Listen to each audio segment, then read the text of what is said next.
Eu vou convidar você, pegue sua Bíblia, nós vamos para Efésios no capítulo 4, os versículos 11 e 12. Efésios 4, os versículos 11 e 12. Só para eu ter uma ideia, quantos aqui conseguiram fazer o EIPEST? Levanta a mão para eu ver. Vocês lembram do resultado? Nem todos conseguiram. Quem aqui, por favor, seja sincero, levanta a mão se não tem nem ideia do que você está falando. Beleza, então. É importante eu saber.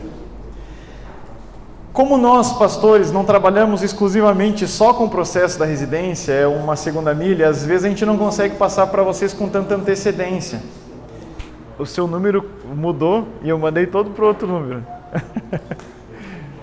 E o IPS, gente, ele é um teste de liderança espiritual, baseado em Efésios 4, que tem o objetivo de entender quem você é, e entendendo quem você é, entendendo como você vai compreender aqueles que estão à sua volta dentro do grupo da igreja, ok?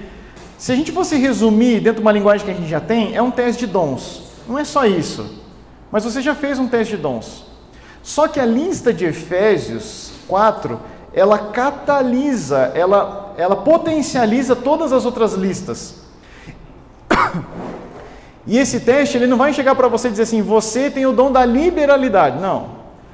Você tem que fazer visita para criança. Que às vezes eu não consigo entender alguns testes que eles são tão definitivos, né? Vocês colocam um tempo para mim? Eles são tão definitivos, a gente diz assim, não, você tem que ser professor da classe da escola sabatina dos juvenis. Então, não tem esse objetivo, mas ele dá uma direção de acordo com as características que Deus colocou em você. Então, esse teste ele foi desenvolvido originalmente pelo Alan Hirsch, ele colocou em inglês, a gente pagava $10 cada vez que fazia o teste. Então, o pastor Alex Palmeira, quando estava aqui na União, ele conseguiu o contato com ele, entrou em contato, foi feita a tradução e foi disponibilizado através de um link, alguns fizeram através do link. Eu, como era mais pobre e não tinha muito recurso, a gente criou um teste parecido com esse, então nós sempre usávamos esse no Excel, dá muito certo também, sei que vai ajudar muito vocês, tá bom? Vamos lá então, Efésios no capítulo 4, os versículos 11 e 12. O texto diz assim: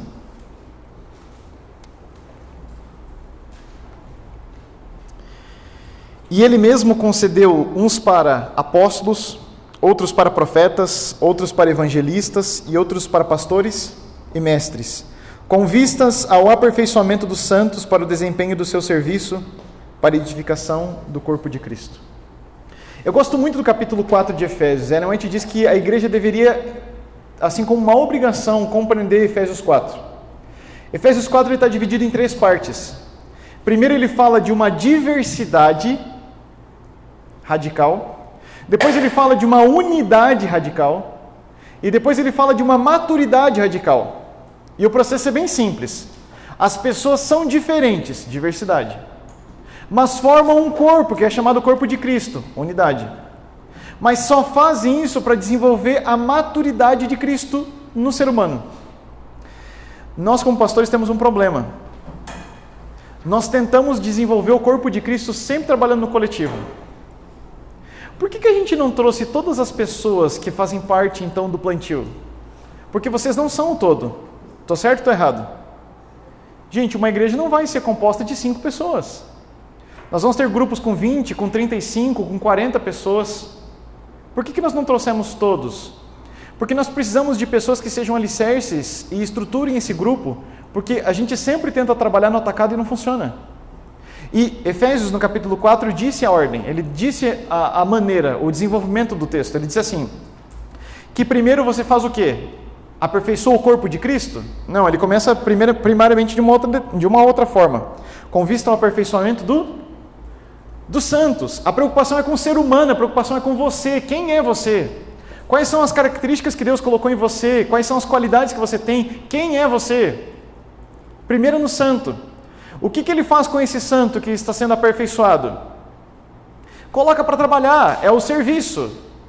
E quando ele coloca esse santo que já descobriu quem ele é, para estar no serviço, então o corpo de Cristo é edificado. O corpo de Cristo não é edificado quando a gente faz um treinamento, e entre aspas, treinamento, porque treinamento na verdade não tem nada a ver com você sentar e ficar ouvindo, né? E aqui nós vamos ter vários momentos. Esse é o primeiro módulo que você mais vai ficar só ouvindo.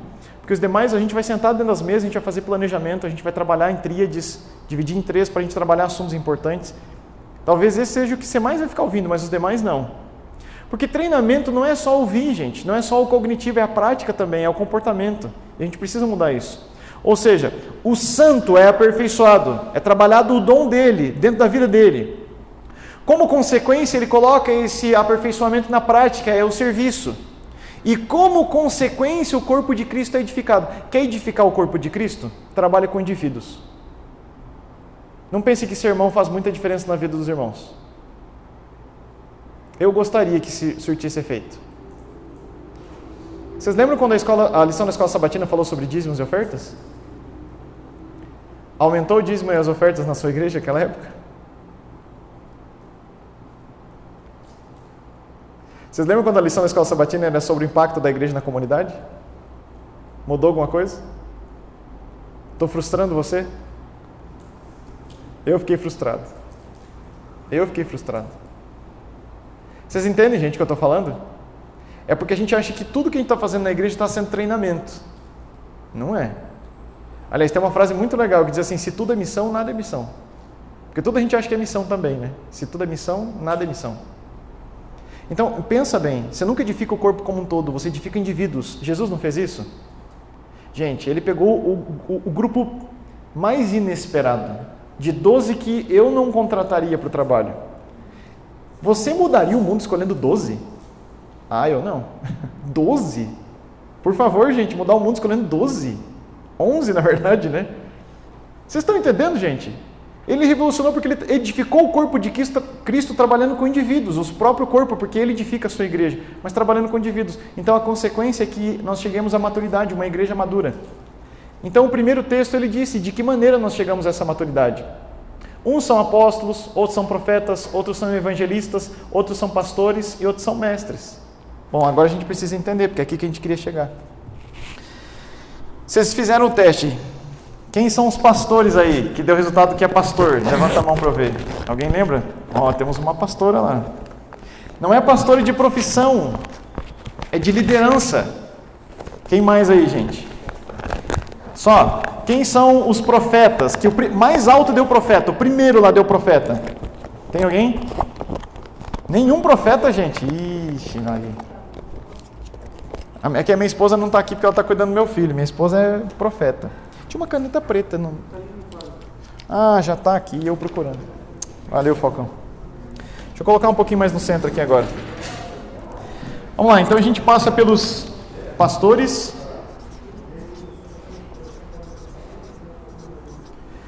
os profetas,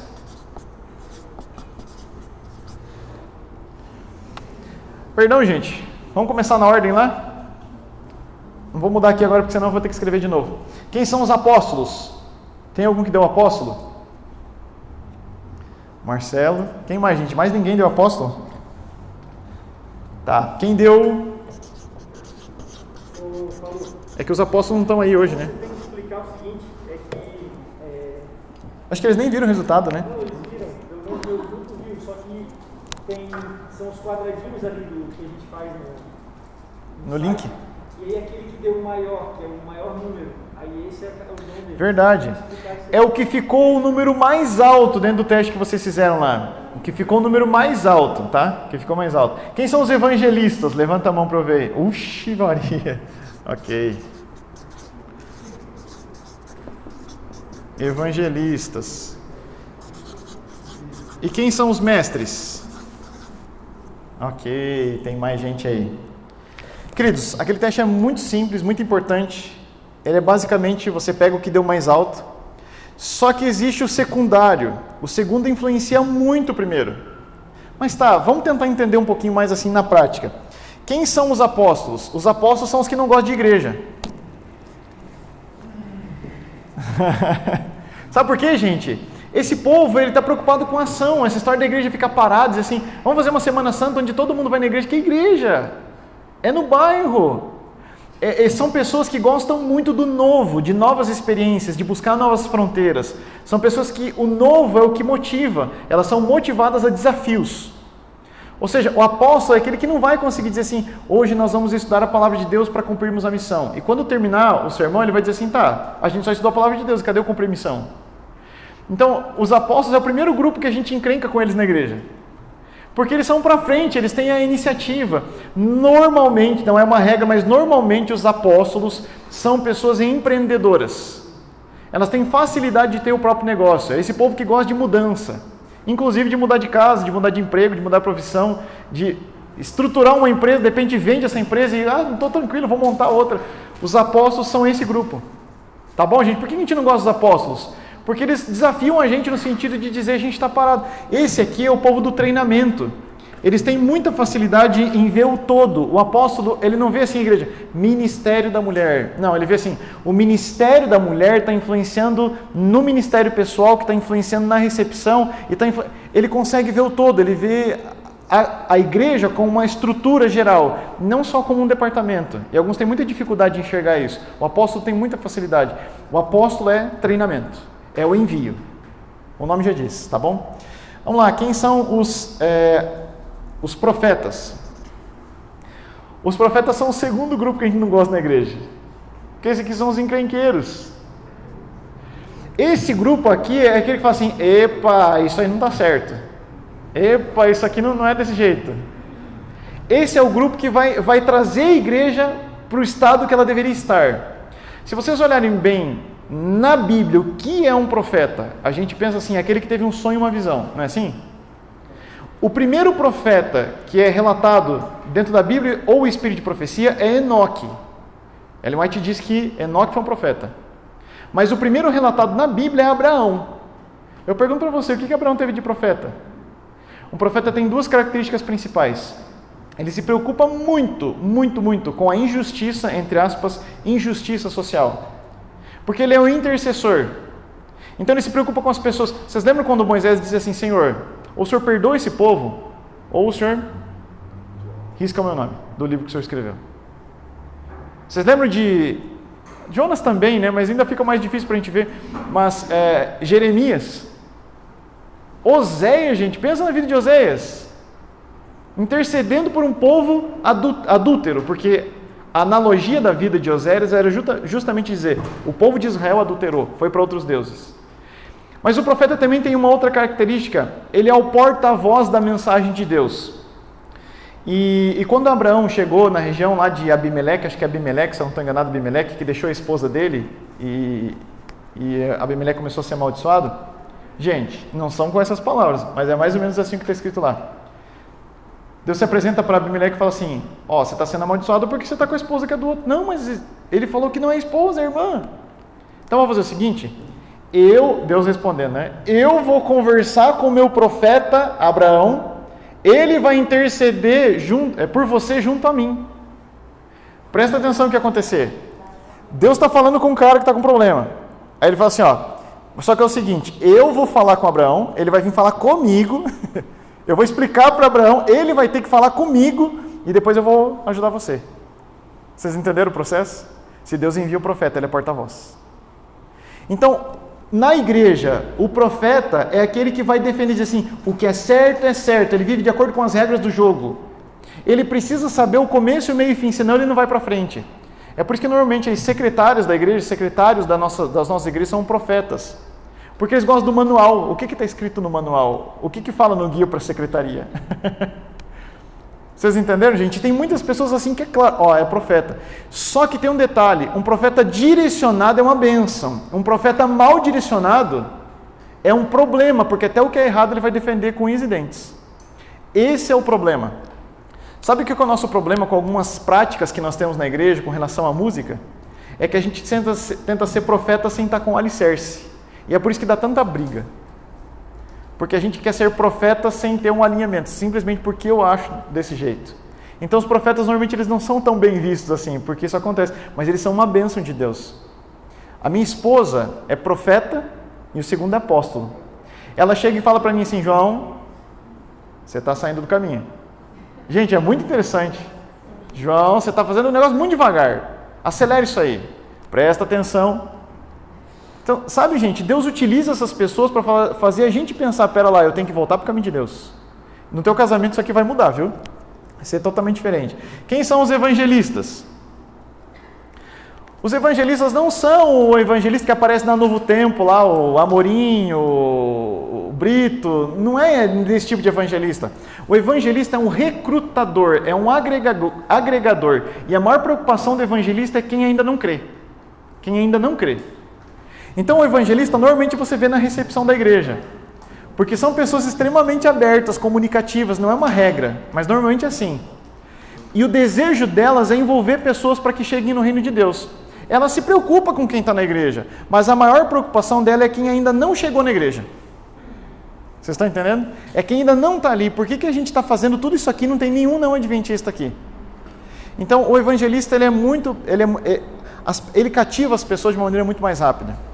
Olha só, eu tinha um pastor amigo meu, eu morava em São Borja, no oeste do Rio Grande do Sul, divisa com a Argentina, e ele era pastor em Uruguaiana.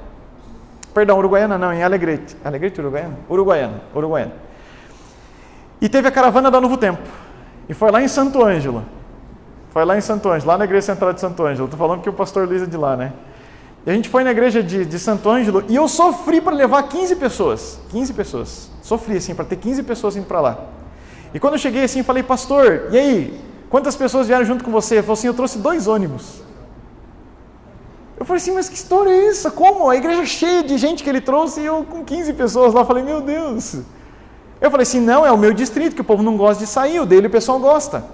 Aí ele foi transferido para o distrito do lado, ele foi para Alegrete e entrou um amigo meu em Uruguaiana. Eu falei assim, agora eu vou ver se aquilo lá era verdade ou não. Teve de novo a caravana. Eu com 15, 20 ali sofrendo para levar o povo. O pastor que assumiu o lugar dele levou uns 15, 20 também com muita dificuldade. E o distrito, para onde ele foi, gente? 2 ônibus de novo. É a facilidade que ele tem de recrutar, gente. Ele chama o povo, vai. E isso não acontece com todo mundo. Você está entendendo o perfil, gente? Deus colocou características diferentes. Quem são, então, os pastores? É o povo da paz. É o povo que vem na igreja, briga na igreja e fala assim, e agora? Gente, vamos conversar aqui. Vamos fazer uma oração? Eu tenho um ancião, gente, que é muito legal. Tudo que acontece, ele fala assim, eu vou orar por você agora. Vamos orar aqui junto? Eu visitei ele essa semana, eu orei por ele na casa, eu saí no portão e falei assim, me deu uma vontade, eu quero orar com vocês aqui. É a preocupação como anda a vida espiritual. O pastor é aquele que olha e fala assim, eu estou vendo nos seus olhos, você não está bem hoje. Claro, muitos de vocês também fazem isso, mas o pastor não é que ele diz assim, ele não está bem, mas eu não estou nem aí, não vou nem olhar para ele. Não, ele tem que ver, puxa, eu posso pacificar a situação de alguma maneira? O meu teste deu primariamente como pastor. A primeira comissão de igreja que eu fui dirigir, 2 irmãos começaram a brigar. Eu falei, meu Deus, eu tenho que apaziguar isso aqui, eu tenho que ser o pastor da paz, né? Tentei pacificar e os 2 ficaram chateados comigo. Os 2. Na segunda eu falei assim, sabe do que? Agora eu vou deixar eles brigarem. Quando eles terminarem eu continuo. Aí aconteceu de novo. Aí eles se acertaram, gente. Começaram a discutir, se acertaram, todo mundo ficou na paz, estou tranquilo. O pastor é aquele que está acontecendo um programa na igreja, atrasou 5 segundos. Minha nossa! Eu lembro de um dia de um programa que minha esposa estava dirigindo com os jovens, e uma irmã começou a contar o testemunho e começou a chorar. E na minha cabeça, vai atrasar o programa. Vai atrasar o programa. Começou a me dar uma angústia. Eu fui lá na frente e peguei o microfone para falar. A hora que eu fiz isso, gente, a minha esposa olhou com uma cara, a líder jovem olhou para mim assim. Na hora eu não tinha o que fazer, né? Encerrei o que eu estava fazendo, no final eu falei, gente, vocês ficaram bravos comigo? É claro! Por que você foi se envolver? Não, mas ele fica... O que tem se atrasar um pouco? Ou se a pessoa está chorando, o que tem? Deixa a pessoa chorar. Mas o programa... O que tem o programa? Quando eu fiz esse teste, o Serginho fez comigo. O Serginho provavelmente vai dar certo, a gente está com ele amanhã. Ele também é psicólogo. Ele falou assim, João, provavelmente a tua igreja seja muito gostoso de sentar e assistir, porque você vai se preocupar muito com o andamento do programa da tua igreja. Eu falei assim, mas se ele nunca me viu na vida, como é que ele sabe disso? Porque a preocupação do pastor é essa. É a visitação, é o aconselhamento. Normalmente quem é pastor, as pessoas vêm muito para conversar, para procurar pelo WhatsApp, me dá um conselho, me ouve, ora por mim. Essa semana uma irmã chegou para mim e falou assim, pastor, já tentei de tudo no tratamento do meu olho, acho que só a tua oração resolve. Eu falei, meu Deus, Senhor, e agora o que eu vou orar? Ela falou assim, eu acho que eu vou sair daqui curada. Eu falei, e agora? O que eu faço se essa mulher não sair curada? Vocês entendem, gente? É procurar para esse aconselhamento. O pastor é esse da paz, é o agregador, o cuidado com pessoas. Os outros não têm isso? Não, também tem, mas é de uma maneira diferente. E quem são os mestres?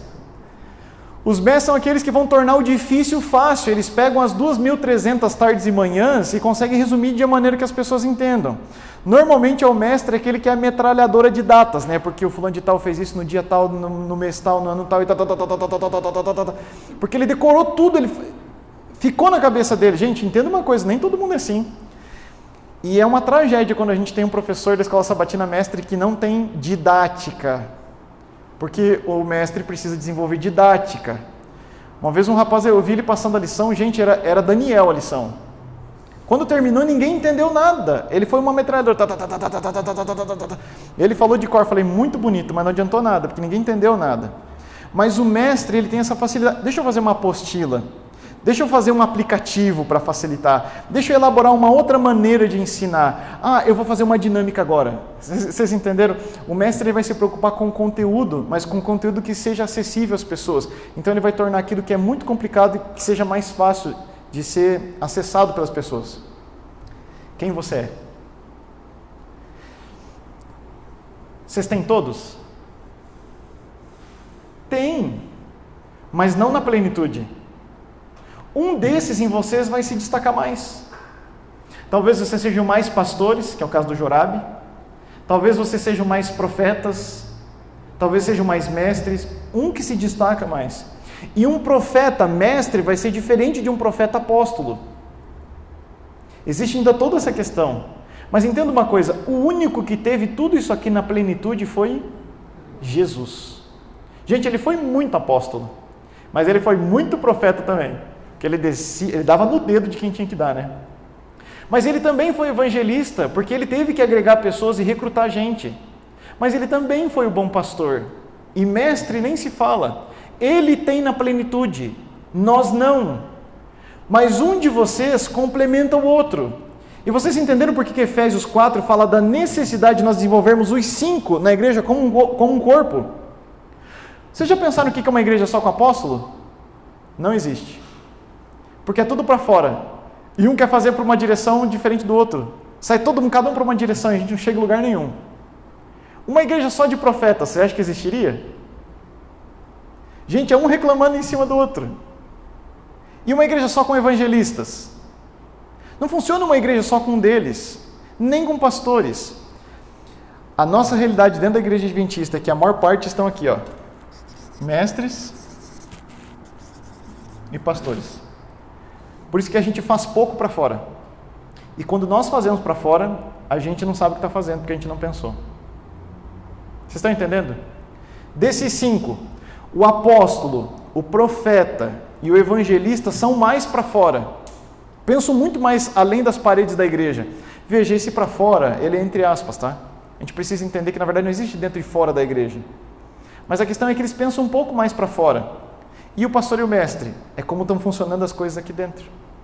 É por isso que alguns mestres chegam e falam assim, a gente tem que entender o DNA adventista. E aí eu digo assim, claro, como que você pensa? Estudar o nisto cremos. Eu falei, e a missão? Não, a pessoa tem que entender primeiro a doutrina. Eu falei, sim, mas e sem missão, o que adiantou de entender a doutrina? Vocês entendem, gente? Um vai complementar o outro. E a igreja de vocês precisa estar composta desses aqui? Se nós tivermos uma igreja sem apóstolo, o que acontece? Não vai para frente. Não vai rápido. Se tiver uma igreja sem profeta, a igreja sem profeta é que não volta à verdade. Ela começa a pegar outras coisas e vai colocando dentro, achando que está bom, e vai colocando e pronto. E sem evangelista? O evangelista vai se preocupar com quem ainda não conheceu a verdade. Imagina uma igreja assim. Vocês conseguem colocar alguém no cargo de evangelista com facilidade na igreja de vocês? Nenhuma, né? Eu não consigo entender, não consigo nos entender. Tem 2 cargos que nunca ninguém quer, ministério pessoal e evangelismo. Ninguém quer. Que povo desse da profecia que é usado pelo Espírito Santo que é desse jeito, gente? É por isso que a nossa igreja vai começar dessa maneira. Desenvolvendo a maturidade de Cristo. Onde um complementa o outro. Onde ela precisa de todos. É claro que quando você for escolher seu grupo, é verdade, dê prioridade aos profetas, aos apóstolos, aos evangelistas. Porque senão você vai ter um grupo muito parado. Mas não pode ficar sem os pastores e os mestres. Então, o primeiro ponto que você precisa entender é quem é você. A minha esposa reclamava comigo, ela falava assim, quanto tempo você demorou naquela visita? Eu falei, 2 horas. Ela falou, como é que você consegue ficar ouvindo a pessoa tanto tempo?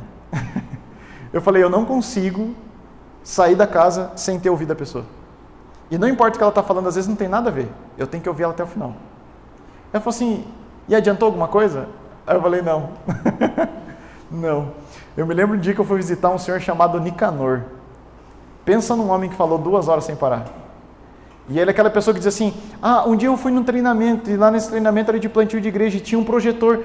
Eu já comprei um projetor um dia naquela loja, e naquela loja tal também vende escova de cabelo. E um dia eu comprei uma escova de cabelo, não funcionou. Sabe quando a pessoa vai emendando um assunto no outro? Aí eu falei, mas e aquilo lá, não entendi.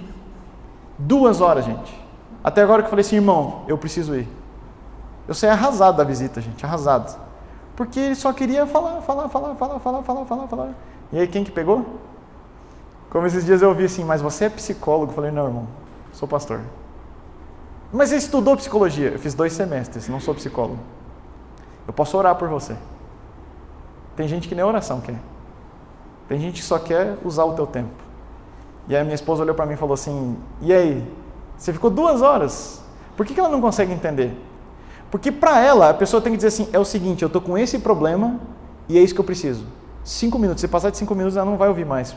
Porque o perfil dela é diferente, ela é uma profeta apóstola. E eu sou o que vai ficar ouvindo assim, pode falar, irmão. Não, mas olha, você tem mais um tempinho? Pode falar, irmão. Não, mas você tem... Na saída da igreja, gente. Todo mundo chega assim, olha aquela fila que fez para conversar comigo. Eu falei, e agora, o que eu vou fazer? Como que eu vou dizer para a pessoa que eu não posso conversar com ela agora, que nem vai dar tempo, olha ali, ó. E começa a chover de gente, assim, todo mundo... Vocês entenderam a diferença do perfil? Mas eu fui entender que eu preciso ouvir minha esposa quando ela fala assim, você está saindo do caminho. Quando vai dizer assim, você tem que acelerar o processo, calma lá. Passa, vai, adianta. Vocês estão entendendo, gente, a importância? Se nós usássemos uma situação, vamos plantar a igreja, o que o apóstolo responderia? Só me fala onde é que é. Você não explica para o apóstolo, gente, olha, nós vamos fazer um plantio de igreja desse jeito, vai funcionar assim e tal. Você fala assim, só me aponta a direção, eu não quero saber o resto. Deixa que eu vou. O profeta, o que o profeta diria? Onde é que está escrito isso? Tem que plantar a igreja? Tem mandamento para plantar a igreja na Bíblia? Está no manual da igreja? No manual da secretaria, fala que tem plantio de igreja? Vocês entendem, gente? Ele vai questionar de onde é que veio a situação. O que o evangelista faria? Beleza. Quantos não adventistas nós vamos ter no nosso grupo?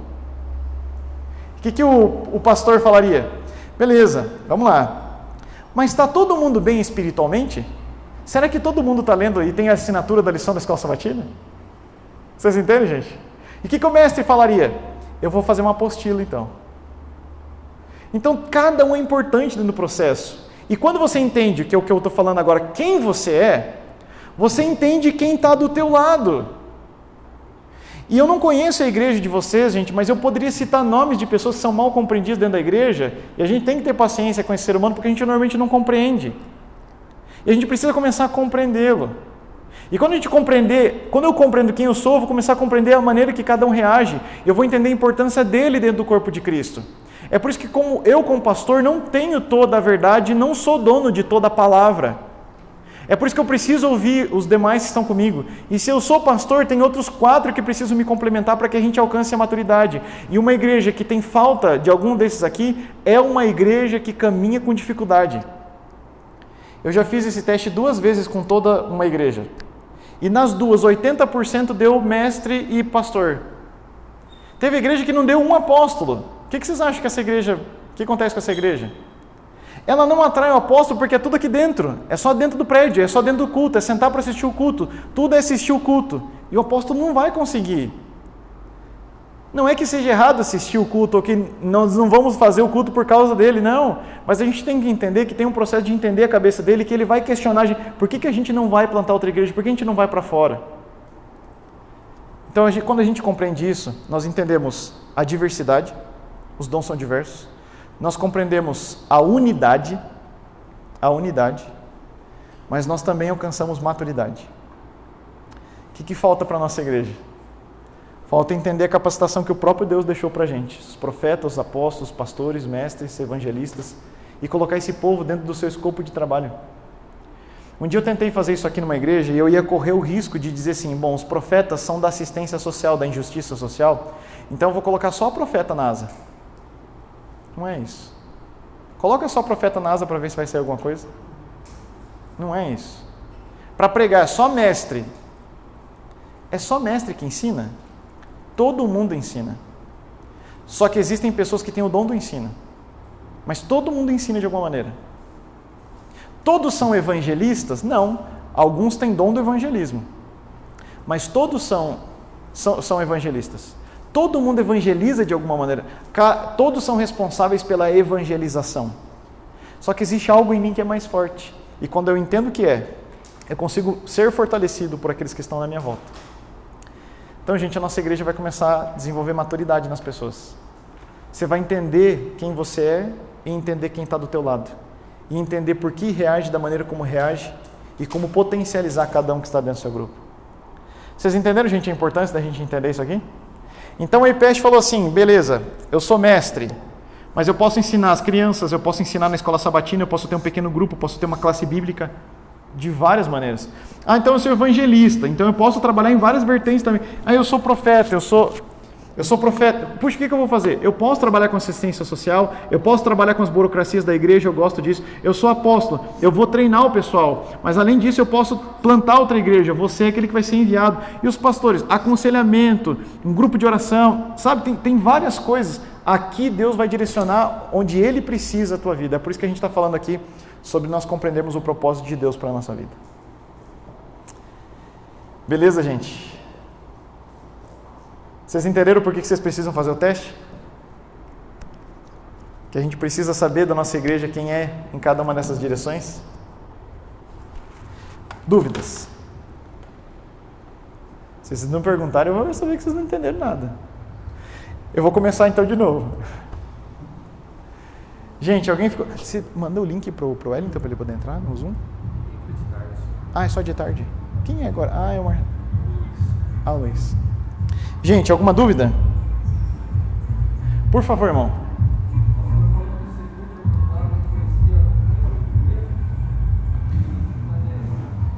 Nós temos um primário e um secundário. O primário é o mais forte, mas o secundário ele está muito envolvido nisso. Então a gente não pode dizer, por exemplo, que um pastor, todo mundo que deu resultado no teste de pastor gosta de aconselhamento, gosta de só um pacificador. Não pode, a gente não pode dizer que todo mundo vai ser igual, é uma forma, né? É uma receita de bolo, não.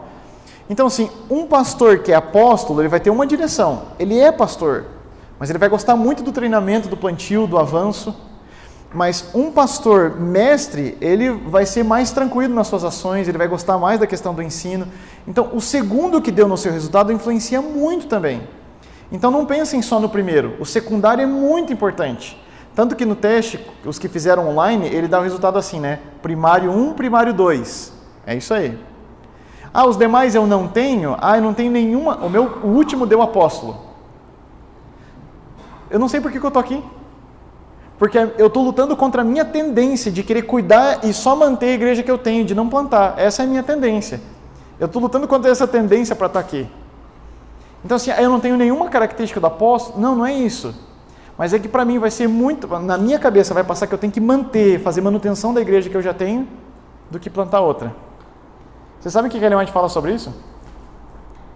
Que a gente nunca vai conseguir manter a igreja sem problemas. Nunca. Então eu vou resolver os problemas aqui da minha igreja e depois eu vou plantar. Então você nunca vai plantar. Eu vou pegar depois o texto e mostro para vocês. Testemunho Celeste, volume 3, eu acho. Não espere que a igreja vai estar com todos os problemas. O pastor vai resolvendo. Pronto, agora acabaram os problemas, eu vou para outro lugar. Não existe isso. Então, irmão, muito importante a sua pergunta. O primário, que deu os dois primários lá, ou quem fez o outro teste, o primeiro e o segundo, juntem os dois. E esses dois vão dar as principais características que vocês têm. Eles podem mudar com o tempo? Uma boa pergunta. O que a Bíblia fala sobre isso? Buscai com zelo os melhores dons. Sim. Eu acho, Marcelo, na verdade, que a minha situação é a principal delas, viu? Por que eu não faço o teste de novo? Porque agora eu já consigo entender as perguntas de onde é que elas vieram, da origem. Então eu vou ser muito tendencioso. Mas hoje, se eu fizesse, o meu pastor ia diminuir bastante e meu apóstolo ia crescer demais. Foi o que aconteceu comigo. O meu deu mestre e apóstolo foi bem. Hoje, com a visão mais ampliada, o apóstolo deu. Se o Espírito Santo conduz segundo o que ele apraz, segundo o desejo dele, ele pode sim capacitar você dentro de uma área que você não tem, porque é o desejo dele. Esse é um ponto muito importante. Legal. Jory. E os demais membros que não sabem disso, como... Mas a tua pergunta é muito boa. Sábado que vem vou chegar na igreja e fazer com a igreja inteira isso aqui. David Ferguson fala no livro dele, Formador de Heróis, que esse é um dos maiores erros que a gente comete. Todo mundo fez o teste de dons. Aí eles perguntam assim, beleza, eu descobri quem eu sou e agora o que eu faço? Aí o que você propõe para eles? Não, você só descobriu, agora você se vira. Não é isso que a gente faz? Não pode. Nós estamos trabalhando com vocês porque dentro do processo do plantio a gente vai pegar vocês dentro da área de atuação e vai colocar vocês para fazer. Nós não vamos pegar hoje, gente, mas os pastores vão trabalhar com vocês um outro teste que se chama ápice. E o ápice ele tem um gráfico do CARFO. E o CARFO é um acróstico de comunicação, ação, ritmo, formalidade e objetividade. E eu posso ser o meu dom com a minha personalidade, com o meu comportamento ser diferente também. Então, é muito importante a gente entender esses dois, que a gente vai fazer o assessment com vocês, a avaliação com vocês, para vocês entenderem um pouquinho mais de quem vocês são. Não adianta fazer com todo mundo. Agora, do grupo base faz sentido. E quem for agregado ao grupo base também. Porque quem está chegando precisa entender isso. Então, por exemplo, na igreja do Mercês, eu lembro que eu fiz com alguns membros da igreja do Mercês, que não tinham feito, eu falei assim, deixa eu faço com vocês então. E eu fiz com esses... Na verdade foi com a Lúcia, que é a esposa do Edson, com a Lúcia. E eu expliquei para ela como ela fazer, ela é psicóloga, como ela fazer com os demais. Não sei se deu tempo dela fazer, mas quem chegou na igreja tem que entender isso. Tem que entender, gente. Para vocês terem uma ideia, no portão, a gente vai trabalhar com uma área do portão global chamada recém-conversos. E o recém-converso, além de entender quem ele é como adventista, ele tem que fazer esse teste, para que a gente possa inseri-lo dentro de um ministério. Então, se é só para saber, não adianta. Mas se é para pegar a pessoa e inserir dentro do ministério, aí sim faz todo sentido. Então não adianta chegar e falar, vou fazer com todo mundo, pronto, resolveu o problema. Você tem que dar a oportunidade. Faz o teste, mas dá a oportunidade de onde o povo vai trabalhar. Por isso que no portão agora eu fiz só com a liderança. E eles começaram a perceber como usar isso dentro da liderança. Agora a gente vai começar a trabalhar um pouquinho mais. Sabe onde é legal fazer isso? Na unidade de ação da escola sabatina. Divide eles em 5 grupos. Ah, você é pastor? Vamos fazer o seguinte, você pode formar uma dupla de visitação? Ah, você é profeta? Vamos fazer o seguinte, a recolta, o mutirão de Natal vai ficar com você. Beleza? Ah, você é apóstolo? Vamos fazer o seguinte, você poderia organizar o encontro fora do encontro pra gente e dar um treinamento legal sobre missão lá? Vocês entenderam, gente? A gente começa a potencializar. Aí você vai puxando as pessoas para realizarem missão. Aí faz todo sentido. Mais alguém, gente? Por favor, Jordana. Preocupação também, assim, depois do plantio acontecer, depois que a igreja se estabiliza e se forma, ela ter aquela tendência de voltar a ficar naquele formato de antes, sabe? Esse nosso, que eu comentei até com o irmão Edson, né? O medo agora que a igreja está se estruturando fisicamente, tudo, né? E a gente está muito no improviso lá. Do problema assim de começar a meio que esfriar, sabe? Perdeu o foco. A gente vai falar só um momento só sobre isso. Só sobre isso. Mas isso é muito sério. Você sabe por quê? Por que a gente está chamando vocês para virem aqui? Como que eu sei quanto tempo eu vou ficar na igreja do portão?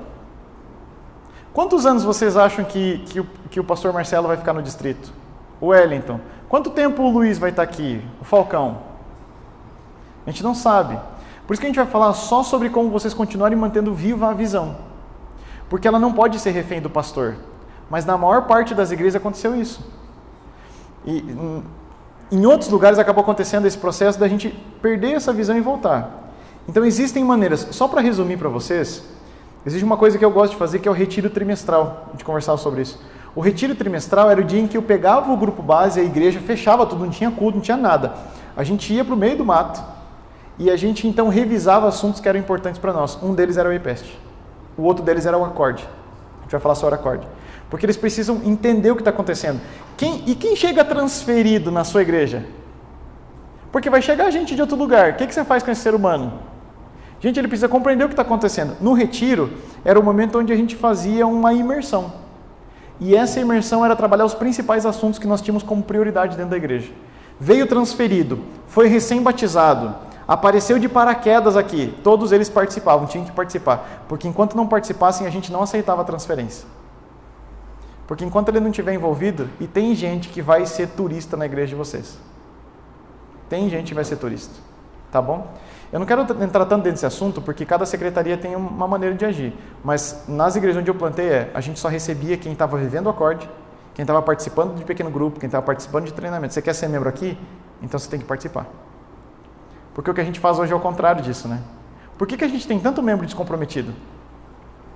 Porque a nossa cultura é de descompromisso. Se ele chegou atrasado, não chegou, tanto faz. Se ele foi no treinamento, não foi, ele continua sendo líder da igreja.